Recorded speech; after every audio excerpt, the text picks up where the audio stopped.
Realizada la elección presidencial en los Estados Unidos, hoy analizamos los resultados y la incidencia para nuestro país.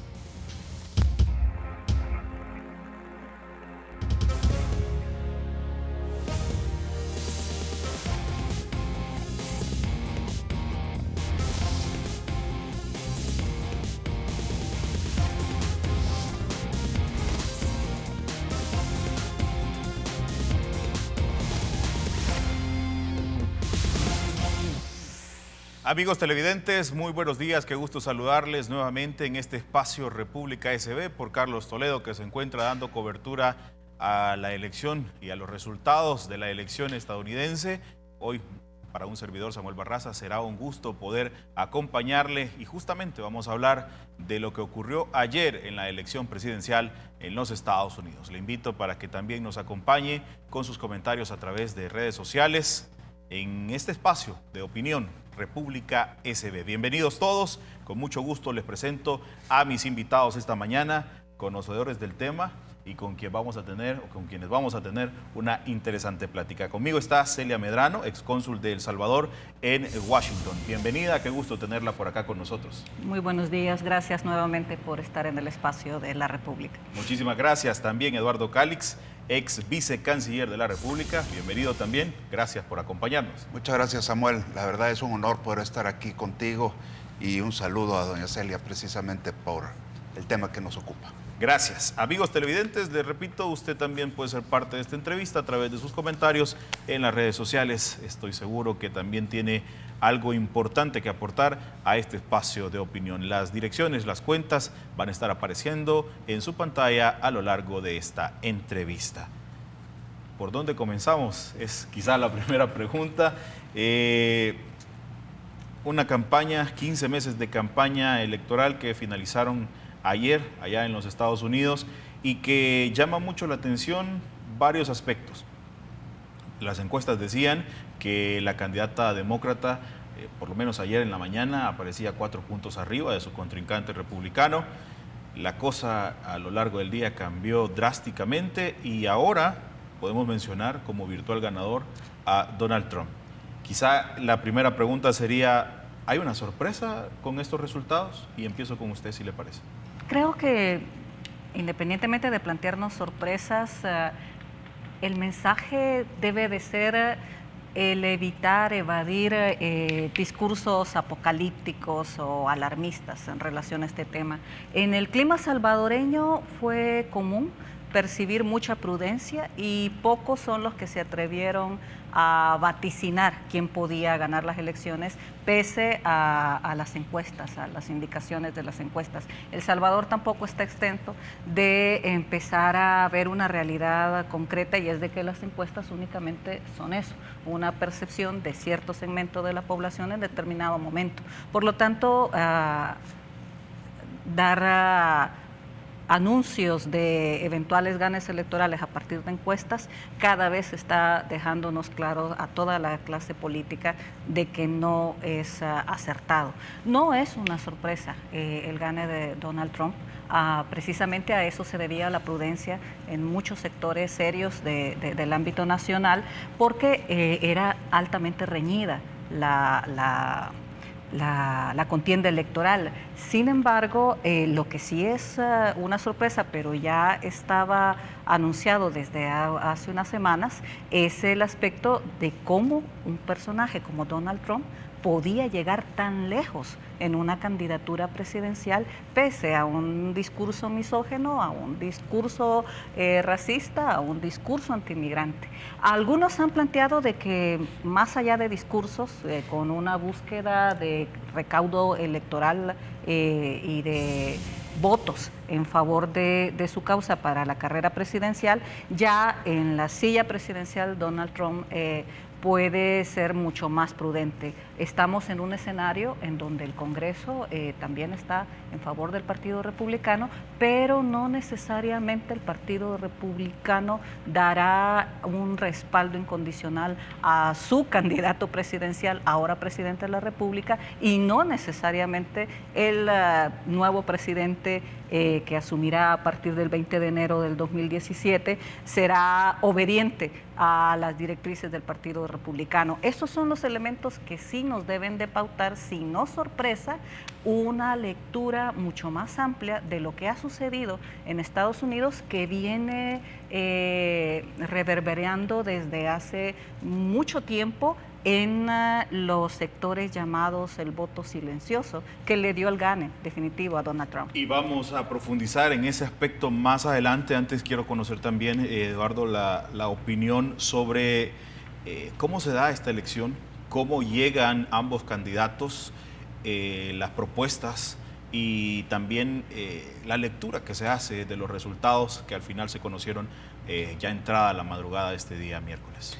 Pues mira, Samuel, obviamente fue una campaña larga, una campaña agotadora, fue una campaña muy inusual, a donde de alguna manera tenías a un outsider de la política tradicional norteamericana compitiendo con una persona que era muy diestra y lleva más de 30 años en la política estadounidense. Y es ahí a donde Donald Trump sí se convierte en un fenómeno político, por cuanto él primero tuvo que dejar en el camino a 16 candidatos republicanos en las primarias. Además de eso, por su mismo estilo y estrategia de campaña, tuvo que lidiar y sortear muchísimos escollos, sobre todo dentro de su propio partido, que no le daba pues ninguna posibilidad y tenía mucha oposición a lo interno. Los medios de comunicación de Estados Unidos inclusive hicieron la labor precisamente también de criticarle mucho lo que era su estrategia. Tenía aún menos recaudación para la campaña en términos económicos, monetarios, que lo que tuvo Hillary Clinton. Hillary Clinton tuvo más de $2.000 millones para su campaña. Trump no lo tuvo así. Y tú lo viste a lo largo de la campaña, inclusive hasta en el cierre de la campaña electoral hace un par de días, a donde tú ves el apoyo que recibe Hillary Clinton desde el presidente de los Estados Unidos hasta las estrellas tal vez más connotadas de la música y en otros sectores. Y Trump lo que hizo fue precisamente rodearse de su propia familia. Muy pocos eran los que le daban de alguna manera un factor de gane a Trump. Estaba creo que a 80-20, por así decirlo. Y sin embargo las encuestas se volvieron a equivocar. Yo considero que las encuestas son una foto del momento, pero sí subestimaron un voto, que es la estrategia que siempre llevó Trump adelante a través de la clase trabajadora blanca, del obrero blanco, a quien fue dirigido su mensaje, a quien le permeó perfectamente el discurso de Trump, que dijo de que iba a trabajar por ellos, los que habían sido olvidados y totalmente marginados a lo largo de la historia, no solo por los demócratas, sino que también por sus propios republicanos. Y en ese sentido considero yo de que el voto que le dio el triunfo a él fue el voto tímido, el que no decía que efectivamente iba a votar por Trump. El voto silencioso que mencionaba. Tenía precisamente el temor de que o iba en contra del establishment o simplemente dudaba de que podía haber un triunfo cómodo para él. En ese sentido, tratemos de analizar entonces también otra situación, la incidencia latina en esta elección, porque de los que se ha conocido también en diferentes noticieros de los Estados Unidos, en entrevistas, por ejemplo, mucho hispano decía: yo estoy con Donald Trump. Y la política o las propuestas que hacía Donald Trump parecían anti-inmigrantes. Entonces, ese efecto de que adentro de los Estados Unidos Donald Trump tuviese el apoyo de los hispanos, ¿cómo se puede entender? El voto latino es importante, el voto latino es creciente en las decisiones electorales en Estados Unidos, más no aún definitivo. Es un voto que va creciendo, es un voto importante, pero vuelvo a decir de que es importante tomar en consideración que el voto latino no es un voto demócrata, como muchos han planteado en sus análisis suponía muchas veces, y tampoco Florida es un buen ejemplo de que el voto latino no necesariamente es un voto demócrata, y habría que plantearnos también de que es un voto aún indiferente. Hay mucho camino por recorrer en materia de que de que la población latina con capacidad de voto y las generaciones nuevas, Donald Trump, el voto a favor de Donald Trump son personas mayores de 60 años. La juventud electoral está más hacia Hillary Clinton en materia de preferencias durante la contienda. Sin embargo, en el caso del voto latino, vuelvo a decir de que sigue siendo un voto apático en materia de decisiones electorales, de ejercer el derecho a decidir, y es un voto que en el universo de las decisiones en materia electoral sigue siendo un voto creciente, pero no un voto definitivo. Esta parte es importante, nos dice que hay mucho trabajo por hacer en esa materia, y hay latinos, hay voto latino en favor de Trump, y hubo campaña latina en favor de Trump. Tengo que decir de que la campaña electoral de Hillary Clinton hacia el voto latino llegó tarde y no llegó con la misma eficiencia y elaboración con que su antecesor Barack Obama pudo generar. Los spots, por ejemplo, haciendo el llamado al voto latino en la campaña de Barack Obama era incluso con los acentos específicos de acuerdo a cada estado de la población latina mayoritaria en esos países. En el caso de la campaña demócrata, creo que se ha apagado un poco el ganar el voto latino, el pelear el voto latino, llegó un poco tarde en la campaña. ¿Se confiaron entonces y creyeron que por el discurso que tenía el candidato republicano era como automático ese voto latino para los demócratas? ¿O qué se puede interpretar? Pues mira, entre los sondeos que hablaban al respecto, efectivamente había una tendencia muy grande de que los latinos iban a votar en masa por el Partido Demócrata, por Hillary Clinton. Sin embargo, creo que el caso es de estudio, porque si tú te das cuenta, ¿cómo es posible que si el voto masivamente tenía la tendencia de dirigirse a favorecer a Clinton, el 30% de los latinos que votaron ayer favoreció a Trump? Entonces, ahí está pasando algo. Y lo que está pasando es que hay un voto de castigo natural para el Partido Demócrata, a donde Obama prometió en sus 2 periodos consecutivos que iba a haber una reforma migratoria integral, que iba a hacer todo lo posible para que los latinos se pudieran legalizar en los Estados Unidos. Y eso no fue posible. No se lo permitieron. Entonces, ¿qué pasó? Los latinos dijeron, hombre, yo no tengo nada que perder. Si por último los demócratas van a hacer más de lo mismo, y no hicieron lo que tuvieron que prometer en su momento para que yo pudiera estar legalmente aquí, nada tengo que perder con alguien que de todas maneras pueda en un momento determinado favorecer la migración legal a través de los procedimientos que se establezcan en el futuro. No hay que olvidar algo, porque esto no es muy alejado de lo que estoy diciendo, independientemente de que su discurso es antimigrante. Quien favoreció la última reforma migratoria integral de todos los tiempos fue Reagan, y fue un republicano. Y él tiene un factor a su favor muy importante.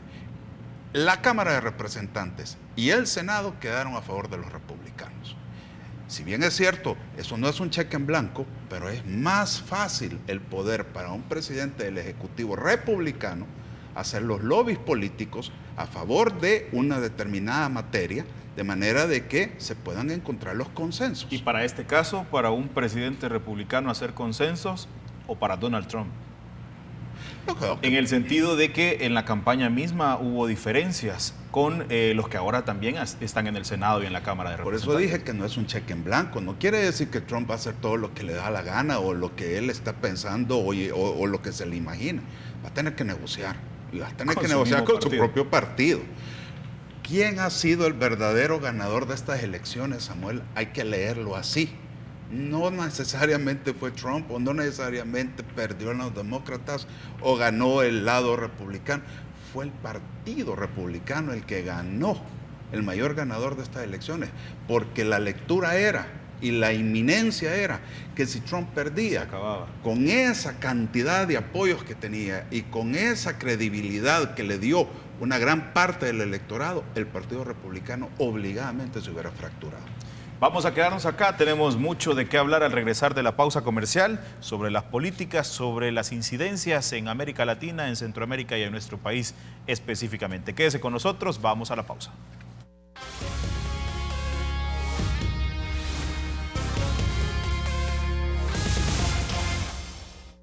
Gracias por continuar en nuestra sintonía esta mañana analizando las elecciones presidenciales en los Estados Unidos. Con mucho gusto, Celia Medrano, excónsul de El Salvador en Washington, es parte de nuestros invitados, y también Eduardo Calix, ex vicecanciller de la República. Y con ellos hablábamos acerca de cómo llega el candidato republicano, el virtual ganador Donald Trump, a estas elecciones. Y ahora, ¿qué es lo que ocurre? Teníamos anoche un discurso en el que le escuchábamos a Donald Trump, y dicen los analistas, los expertos allá en Estados Unidos, completamente diferente al Donald Trump que escuchamos en 15 meses de campaña, incluso refiriéndose a la candidata demócrata Hillary Clinton como una excelente contendiente, como una persona que luchó hasta el final, de la que se sentía orgulloso de haber competido con ella. Entonces, ¿cuál es el análisis que se puede hacer de lo que Donald Trump va a hacer a partir de enero, cuando tome posesión de la presidencia de los Estados Unidos? ¿Cuál es la interpretación que usted hace? Pienso de que mucho de su discurso tiene que apaciguarse simplemente por matemática política y por inteligencia. Estamos hablando de un presidente que no solo tendrá que tratar de conciliar todas las fuerzas, su margen de gane tampoco ha sido demasiado alto. Tendrá que tomar en cuenta una serie de sectores que pueden empezar a organizarse para hacer su contraparte a partir de las alarmas que disparó con su discurso. El Partido Republicano, si bien tiene mayoría en el Congreso, si bien ha ganado la presidencia de la República, un presidente que tendrá que negociar con el mismo partido, con su propio partido que representó para las elecciones, tiene que revisar también de que el precedente que se ha sentado, de que la campaña de Trump estuvo principalmente enfocada en lo peor que puede tener cualquier ciudadano, cualquier ser humano. Explotó lo peor de nosotros: sentimientos racistas, sentimientos xenofóbicos, sentimientos antimigratorios. Explotó todo el descontento de dos gobiernos consecutivos, que también hay que decirlo, fue un periodo de 2 gobiernos consecutivos de los demócratas. Era difícil ya tratar un tercer gobierno consecutivo de este partido político, pero es el mensaje que a mí me gustaría que reflexionáramos, incluso poniendo nuestras barbas al remojo para el Triángulo Norte. ¿Era un discurso que el votante quería escuchar? Era un discurso que cierto votante quería escuchar, y es el votante que va a querer de que ese discurso se concrete, y con un presidente que no va a tener la capacidad de poder de cumplir toda su promesa o llevar adelante todo su discurso, o en todo caso le va a costar mucho. Creo que eso es lo que nos tiene que hacer reflexionar. Un discurso populista, un discurso que enfatizó el odio hacia otros, es el que le dio el gane presidencial a Trump en representación del Partido Republicano. Entonces, ese elemento que hizo que incluso su propio partido empezara a poner reversa cuando se desbordaba ese discurso. Sin embargo, es el discurso que dio votos. Eso tiene que ser reflexionado en todos los ámbitos, y en ese sentido quisiera terminar esta parte con plantear de que para Centroamérica está el primer punto de agenda para cualquiera de los 2 presidentes que hayan ganado, y en este caso Trump, será la agenda del Plan Alianza para la Prosperidad. Y ahí estamos hablando de 2 puntos muy fuertes. Uno es el de transparencia y el otro es el compromiso de que no haya más migrantes movilizándose hacia Estados Unidos, que es el destino principal para nuestra población migrante irregular sobre todo. Y en este sentido, Donald Trump se enfrenta a una situación similar a la del presidente Barack Obama, que es un presidente demócrata y se enfrenta contra los republicanos, que cualquier iniciativa o las principales iniciativas que él implementaba eran rechazadas por la Cámara de Representantes. Pues mira, todo se trata de negociar. Definitivamente la Cámara, el Congreso ha quedado conformado a favor de él, pero eso no quiere decir de que todo lo que ingrese al Congreso por iniciativa del Ejecutivo le vaya a prosperar. Si te das cuenta, así como quedado el Congreso, también fue el ánimo de la votación. O sea, es un país ahorita polarizado, dividido por la mitad, y donde a gran parte de ese electorado que no votó por él también va a estar a la expectativa, y sus representantes van a estar también a la expectativa de hasta dónde quiere llevar las intenciones de su campaña. No todo se puede hacer, no es tan fácil. Si te das cuenta, dentro de lo que corresponde la parte económica comercial, en la que concierne a la revisión de los tratados de libre comercio, sobre todo del NAFTA, sí, hay una gran parte de la población que está demandando que hay una revisión de ese tratado porque se han perdido miles de empleos, y a esa población específicamente es a la que está comprometida, porque le habló a esa población diciendo ya no vamos a perder más empleos culpa del NAFTA. Sin embargo, el NAFTA no se puede eliminar de un plumazo. Ahí hay cláusulas de sanción muy, pero muy graves en caso haya una interrupción del tratado de manera unilateral o simple y llanamente incumplimiento de este. No solamente ello, sino que aquí también tiene que ver Canadá y tiene que ver la cantidad de empleos que genera para los Estados Unidos el Tratado de Libre Comercio con México y con Canadá. Y ahí te das cuenta, Samuel, que solo el promedio de comercio bilateral entre México y Estados Unidos ronda casi los 300,000 millones de dólares al año. Y eso no es nada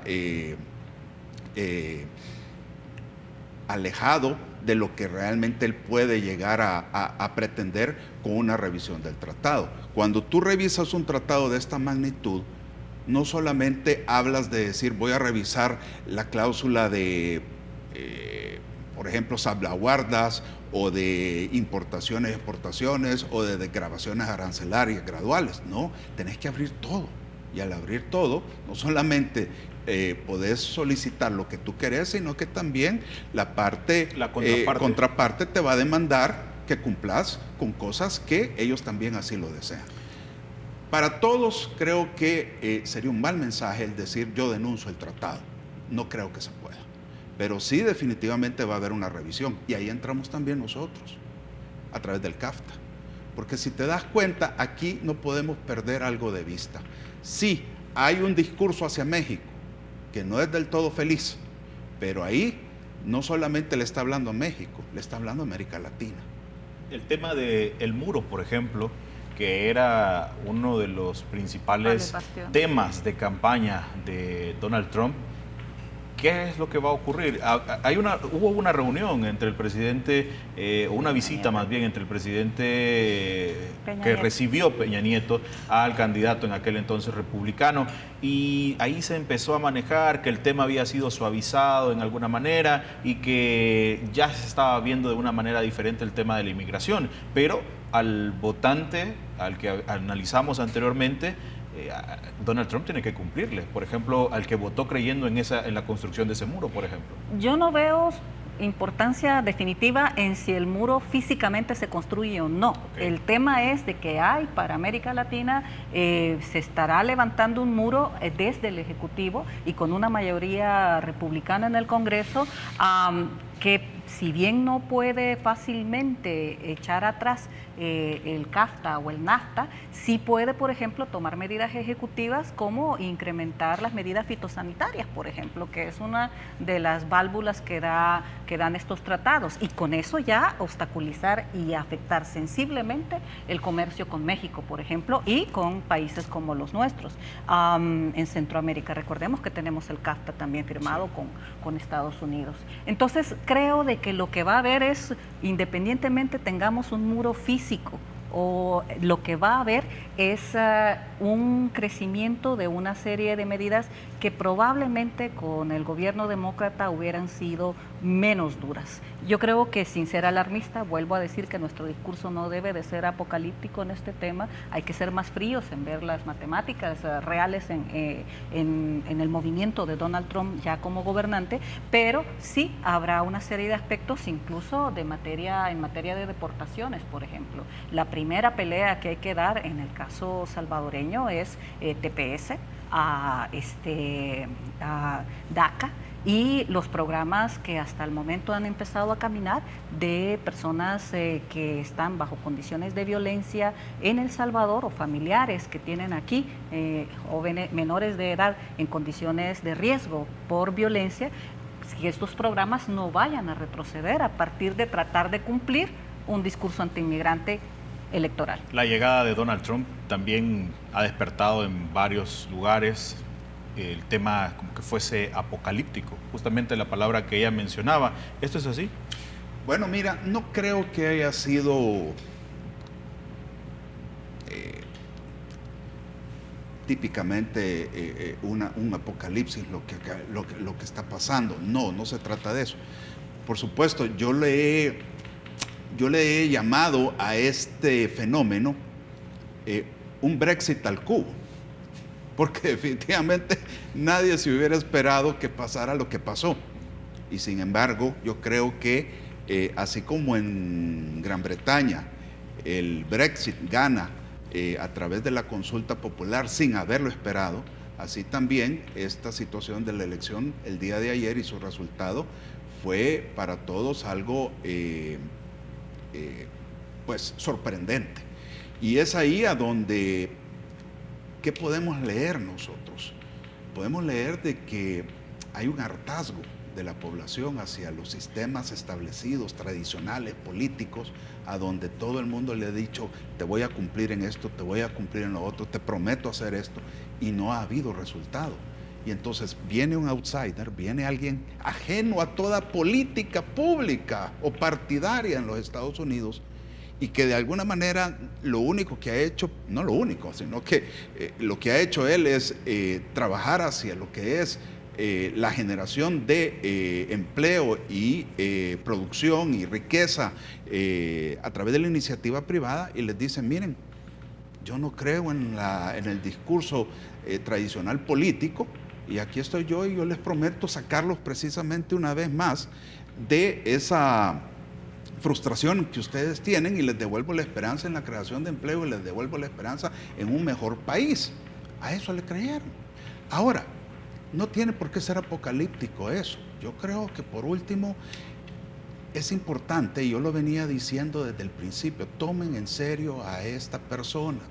No necesariamente lo vean como algo pasajero o alguien que está ahí de bravucón o de populista, arengando y diciendo que él va a resolver los problemas de los americanos y que no les va a fallar, y eso es totalmente inviable. Tómenlo en serio. ¿Por qué? Porque hasta cierto punto debimos haber trabajado desde el inicio de las primarias con aquellos dos candidatos que resultaron de ellas. Y teníamos que haber ido a Estados Unidos a hablar con los equipos de trabajo, tanto de Trump como de Hillary Clinton, para de alguna manera defender nuestros propios intereses. Claro. Y ahí es, Samuel, a donde hemos perdido un poco el tiempo, porque sí es efectivo que ahora que esto es una realidad, ¿qué vamos a hacer para defender no solo parte del interés migratorio, sino que nuestra estabilidad de la gente, de nuestra gente en los Estados Unidos? Un seguimiento a la política de la reforma migratoria que se debe de dar a como dé lugar, y no le podemos quitar el dedo a ese punto, y el tema comercial, que hasta cierto punto a través de CAFTA y también a través de lo que es la cooperación al desarrollo con Fomilenio y con el Asocio para el Crecimiento, no podemos permitir que esos programas se nos vayan a quitar. Criticado y todo, Enrique Peña Nieto hizo ese acercamiento del que usted menciona. Y hablando de México y del tema de las repercusiones, por lo menos ayer a eso de las 12 de la medianoche, la caída del peso mexicano era bastante considerable, 12%, más lo que ya había sufrido en toda la campaña por el mismo discurso del candidato.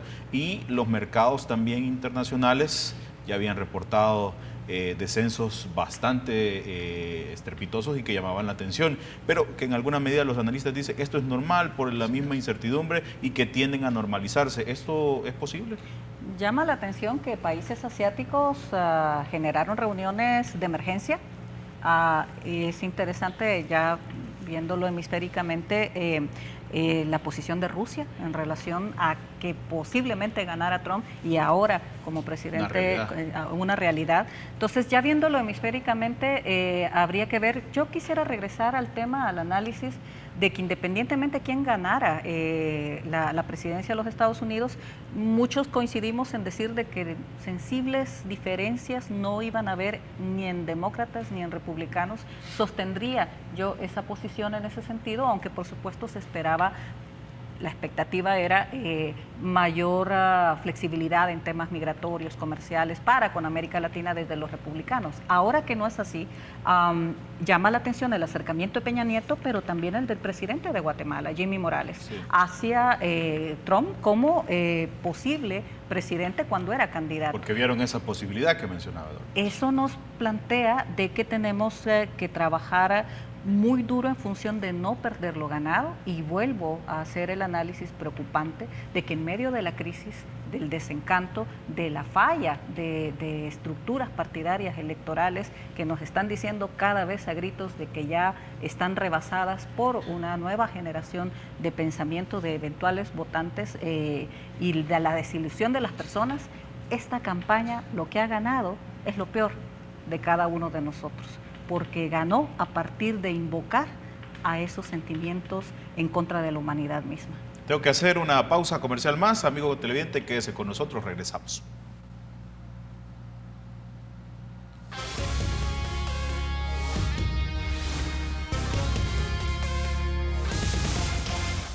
Amigos televidentes, queremos en este último bloque analizar el tema de la implementación de políticas en los Estados Unidos hacia el resto de países, y dígase en materia económica, dígase en materia de seguridad, o analicemos el caso también de Cuba, por ejemplo, que algunos expertos consideran que ganar la Florida para el republicano Donald Trump pudo significar también un rechazo a las políticas que el presidente Barack Obama pudo haber implementado en bajar la tensión con Cuba.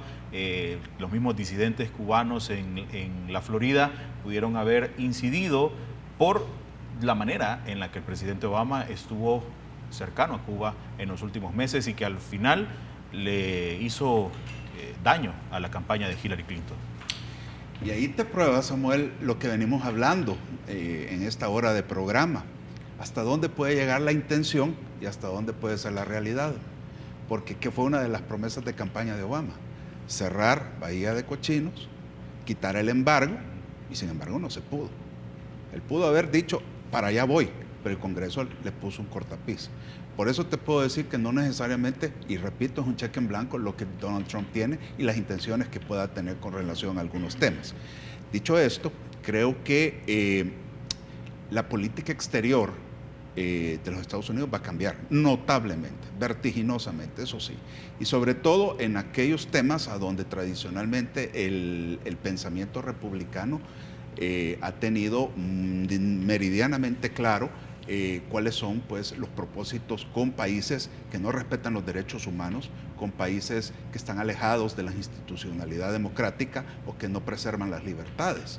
Y por eso es que creo yo que con el apoyo de la población que le ha dicho, como por ejemplo en Florida, bueno, mire, nosotros estamos de conformidad con lo que es el pensamiento republicano en el tema de la política exterior, sobre todo regional, van a haber revisión de los acuerdos que pudo haber tomado Obama y la administración actual sobre el estatus político con Cuba y sobre las relaciones con Venezuela y con otros países que de alguna manera están un poco desvinculados precisamente de la trayectoria democrática que venimos nosotros observando.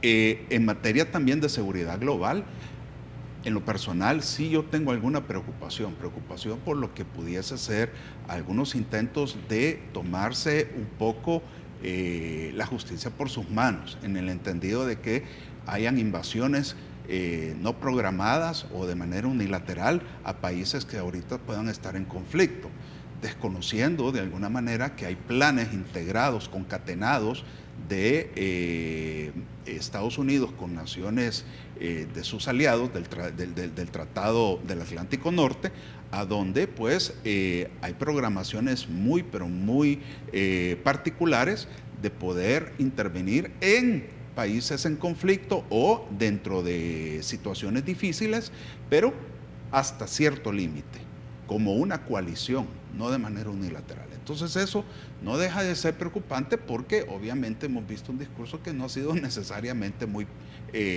moderado, pero creo que lo importante aquí es que hay algo que Trump, si yo fuera, por último, Trump lo haría inmediatamente, y es sentarme con Barack Obama, decirle, quiero una transición pacífica, quiero una transición pragmática, pero necesito que tú me digas qué es lo que está pasando con relación pues, a la intervención de Estados Unidos en el mundo. Y también lo haría con Hillary Clinton, porque ella fue secretaria de Estado durante muchos años y conoce de alguna manera cuáles son las sensibilidades y particularidades de cada conflicto a nivel mundial. Y me haría acompañar de un asesor que fuera obviamente alguien conocedor, pero muy conocedor de la política exterior norteamericana, para que pudiese moderar de alguna manera las intenciones que yo pueda tener como presidente de los Estados Unidos para revisar estas políticas. ¿Ve una transición no tan pacífica? Depende de eso, si Estados Unidos puede seguir siendo Estados Unidos o continuar en un declive como nación. Depende de la prudencia que Donald Trump pueda plantearse ahora como presidente. Es importante advertir para que necesita no reconciliarse, no está en su estructura ideológica, pero sí volver a acercarse a sectores afroamericanos, volver a acercarse a una serie de sectores, el sector latino, porque Kennedy dijo en algún momento, cuando ganó las elecciones, sobre la mitad de los votos, un margen demasiado pequeño para haber ganado. Cuando se gana con la mitad, se gobierna con la mitad. Creo que hay que retomar ese mensaje en el sentido de que Trump tiene en sus manos el demostrar que todos los que estuvieron en contra de él tenían razón, o dar una real sorpresa en este sentido de generar un gobierno capaz de levantar a Estados Unidos de donde está actualmente. Entre líneas, en el discurso que le escuchamos esta madrugada, decía algo como, voy a gobernar para los que estaban a favor y a los que estaban en contra mía. Y daba un mensaje, o daba a interpretar un mensaje de unidad en su primera intervención ya como virtual ganador. Tiene ese reto y a mí me gustaría retomar palabras de la embajadora de Estados Unidos en El Salvador en la madrugada de este día, cuando ya conociendo el gane de Trump decía, el reto para los países del Triángulo Norte, por ejemplo, yo lo extendería para Centroamérica, para la región y para América Latina, sí, es convencer de que la región es importante y está en pasos seguros en una relación de iguales con los Estados Unidos. Si no, no somos prioridad para Donald Trump. No hemos sido prioridad en los últimos años para Estados Unidos a nivel de la política exterior, lo seremos mucho menos para Donald Trump. Entonces, también está dentro de nuestra cancha el generar las alianzas. No podremos hacer eso como El Salvador, como Honduras, como Costa Rica individualmente, sino que generar las alianzas internas, en primer lugar, necesarias, indispensables, para poder ser visible en política exterior para los Estados Unidos y para Donald Trump. Pero esto pasa por generar una alianza de los mismos presidentes o los que son los máximos representantes de este Triángulo Norte, pero quiero referirme también a lo que está ocurriendo acá en nuestro país, que es una situación en la que no se ponen de acuerdo para un pacto fiscal. Es posible llevar y elevar esta situación al Triángulo Norte y que los representantes se muestren como una sola fuerza ante los Estados Unidos. Coincido, yo creo que efectivamente se tiene dentro de la agenda regional un norte muy bien definido, y es como Triángulo Norte y ante el ofrecimiento de los Estados Unidos de mayor cooperación a estos tres países, la agenda entre los presidentes sí está definida y sí se ha visto de alguna manera una sola voz cuando se va a hablar con las autoridades norteamericanas en los últimos días. Sin embargo, yo considero de que no solamente debe ser el Triángulo Norte, tiene que ser Centroamérica. Para eso tenemos un sistema de integración centroamericano como institucionalidad. Hay que trabajar más frente a esta nueva realidad entre los presidentes de Centroamérica, y ahora que de alguna manera ya sabemos que hay presidentes para bastante tiempo, será importante que se tome una agenda duradera, una agenda prioritaria en los intereses y temas más torales para la región, como la migración, y se vaya conjuntamente con México también a trabajar sobre un discurso a donde se diga que no es América Latina, por lo menos no es Centroamérica o Mesoamérica el riesgo inminente para los Estados Unidos. No es haciendo un muro a lo largo de los 3.000 kilómetros de frontera que comparten México y Estados Unidos, cómo se va a detener la migración indocumentada. Puedes hacerle 10 pisos al muro y siempre se lo van a pasar.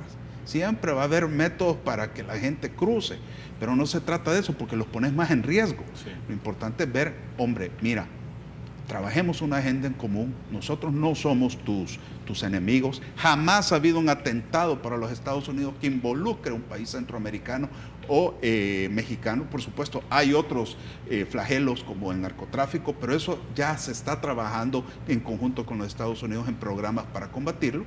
Pero sí creo yo que en el tema que es más preocupante para nosotros, como la salvaguarda de nuestra gente, de los salvadoreños, debemos llevar una agenda común, compartida con los centroamericanos. Y a propósito del tema fronterizo, llama la atención también, y que cuando se vea ya en el mapa de cómo quedaron los colegios electorales, llama la atención que los países fronterizos, a excepción de Nevada y de California, son los únicos que estuvieron a favor de la demócrata Hillary Clinton, y el resto pareciera que sí querían el muro. Lo que te lo prueban, así es. Parece mentira, pero son 3.000 kilómetros de frontera a lo largo de muchos estados entre México y Estados Unidos. ¿Y qué dijeron en su gran mayoría?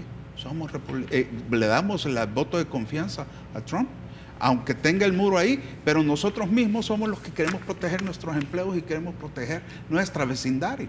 Entonces, ¿qué te está probando? Que hay que seguir trabajando y dialogando con mucho más esfuerzo, porque no es que tengamos a favor un tema que de todas maneras para Estados Unidos es ahorita una preocupación.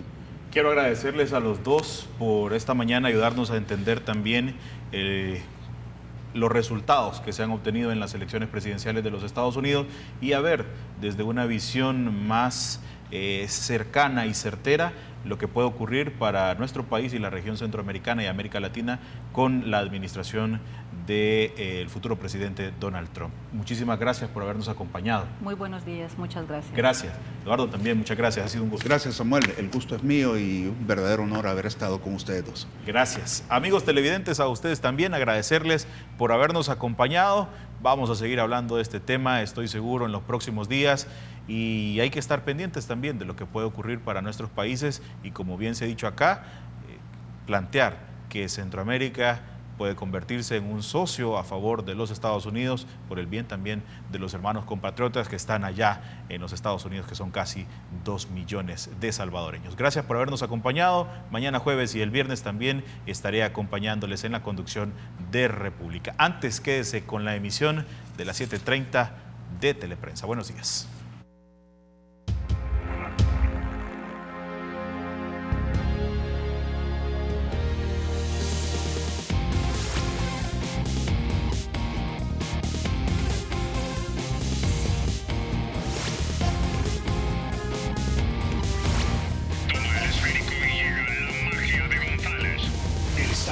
Será siempre libre e independiente y no será jamás el patrimonio de ninguna familia ni persona.